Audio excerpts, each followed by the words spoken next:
Sabay-sabay natin alamin ang mga kaganapan na nangyayari sa ating bansa.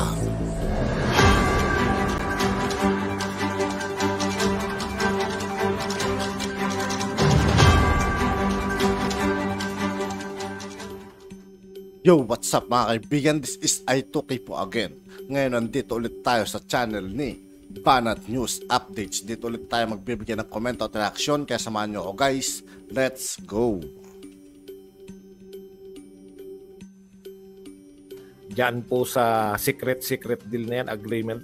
Ngayon po, naghahanap pa rin po kami ng kasagutan. Ano po yung pinasok ninyo, Mr. President, na New Deal with China? Tayo ba ay lugi dito? Aba, bakit hindi po namin alam kung ano po ang nilalaman niyang New Deal na yan? Ato po bang mga nagaganap ngayon na pambobomba sa atin dahilan niyang New Deal na yan? Isa pa po, bakit po dumadagsa ang Chinese student, particular sa Cagayan? Dapat ba kaming kabahan, Mr. President? Bakit po ito napapayagan? Kala nyo Kayo naman po ang mga dapat magpaliwanag. Uunahan ko na po yung mga mahilig mag-akusa na pagka-question po ang Pangulo at ang pag naging kritiko po ng Pangulo o ng pamahalaan, pro-China. Kinukundin ako po ang ginagawa ng China na mga pambobomba. Siguro naman walang pro-China na kumukundi na sa pambobomba ng China dyan sa West Philippine Sea. Para malinaw lang po Kasi mahirap na, maririnig ko na pro-China ka kasi. Kinukundin ako po. Alam niyo, Mr. President, nagkakalimutan po tayo.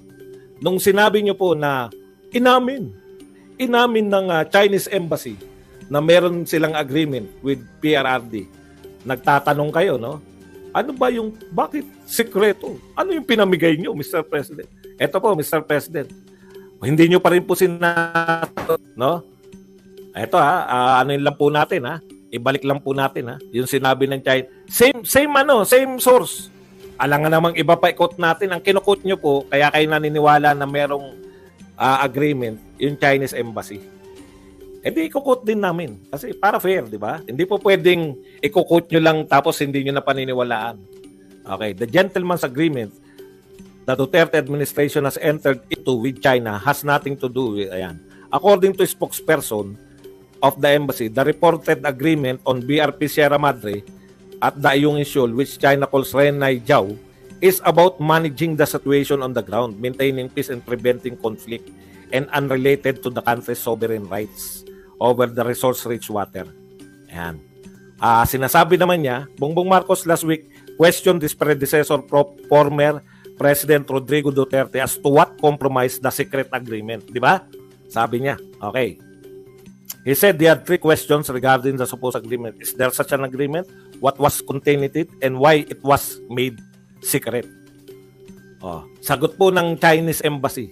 The agreement is no secret in the relevant departments and agencies of our two sides had worked under its guidance effectively maintaining. Since the current Philippine administration took office, the Chinese side has repeatedly briefed this administration. Mr. President, brief po kayo. Bakit po hindi nyo alam na may agreement? Pwede na po namin palampasin to. Kaya lang sobra-sobra po yung panghahamak ninyo. Sobra-sobra po yung mga supporter ninyo na nagsabing traidor si Duterte. Ano yan?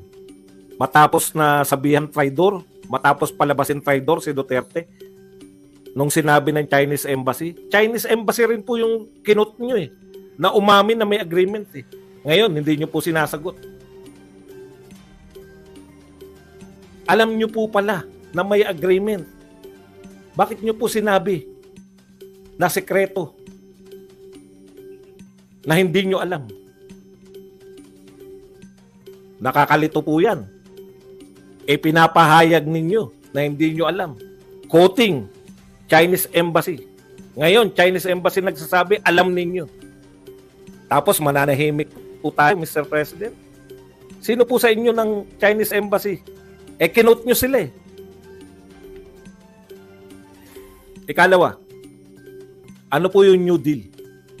Ayan, sinabi,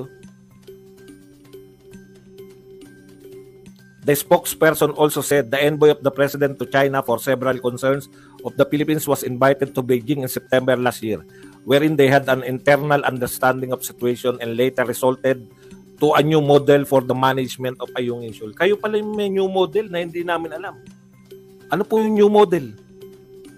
Ipaalam nyo po sa tao. Yan yung gusto nyo sabihin kay Duterte, di ba? Bakit hindi pinapaalam? Ipaalam nyo po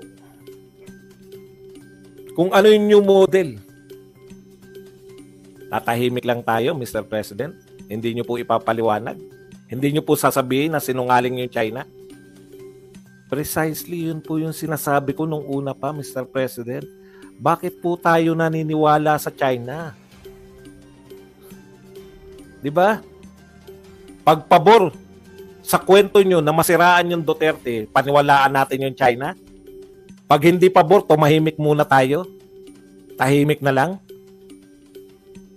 Same embassy, Chinese embassy. Nagsabi na alam ninyo yung binibriefing kayo. Same embassy, yung sinabihan nyo na may secret deal daw. Sinasabi ng same embassy na hindi yung secret, alam ninyo. Ngayon, nagsasabi yung same embassy na meron kayong new model. Alam ko pong karapatan ninyo. Alam kong karapatan po ninyo o meron kayong kapangyarihan na makipag-deal. Hindi ba ganun din si Duterte? Meron din siyang kapangyarihan makipag-deal. Kaya lang, minamasama ninyo eh. Pinasasamaan nyo eh. Ayoko po pasamain yung New Deal. Wala po akong kapangyarihan naman talaga ng presidente makipag-deal eh. Bakit po parang pinasasamaan ninyo yung deal ni Pangulong Duterte? May deal din naman pala kayo. Thank you very much kay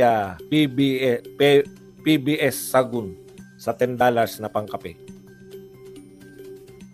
O, eto po bago. Nanonood ako ng TV Patrol. Dahil din dyan sa pagdagsa ng Chinese, gulat na gulat ang lahat eh. Paimbestigahan pa. Oh, Chinese! Naku, dami ng Chinese Cagayan. Naku, sabi pa nung mahusay na coach, na-invade na raw yung Pilipinas sa Cagayan. No? Na-invade na raw ng mga Chinese. Sinabi ng TV Patrol, inimbitahan ninyo yung mga estudyante ng Incheck nung kayo ay pumunta sa China na mag-aral dito. Hindi po SME na yan. Hindi po mga vlogger na nagbalita. TV Patrol! Bakit niyo po inimbitahan? Hindi ba sabi ng mga kapanalig nyo? Baka espiya ng China yan. Kayo pala nag-imbita. Sabi ko nga may legal basis yan. Pwede ba tayo pumunta rito yung mga Chinese nang wala silang kaalam-alam?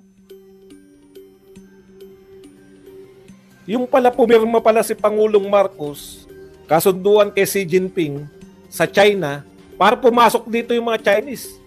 Tapos ang unang umaangal, yung mga kapanalig ninyo. Anak ng tinapay na gobyerno ito, oo.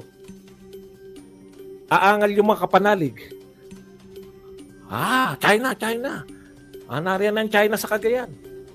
Yun pala, sabi ng TV Patrol. Isa raw yun sa mga pinirmahan ni Pangulong Marcos. Pinapayagan yung mga Chinese student na pumasok. Sabi ko, mukha ko po to. Gusto nyo ba ng kapalit ng mukha ko? Ako ba nagsabi niyan? TV Patrol na nagsabi niyan.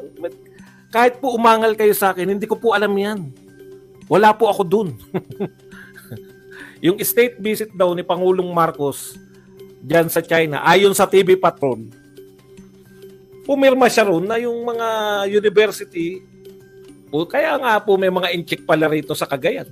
At sa ibang mga, kayo naman kayo yung pala, presidente nyo pala nakapagpirmahan sa China. Kasi tahimik, hindi naman kumikibo.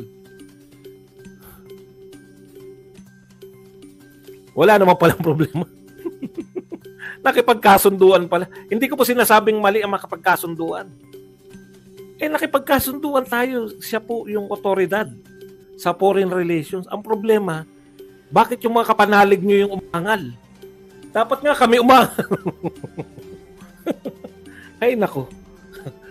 Ay, Coach at Abe, sagutin niya. Kayo raw pinakamatalino eh. TV Patrol. Ate, no? Makati sa ulo tong gobyerno na to. Yan lang po ang ating topic. Ngayon, pwede na po kayo magtanong. Yan, may panahon po para sa pagtatanong. O ngayon pwede na, hindi na magtatanong yung mga yan. Pustahan. Pag-usap.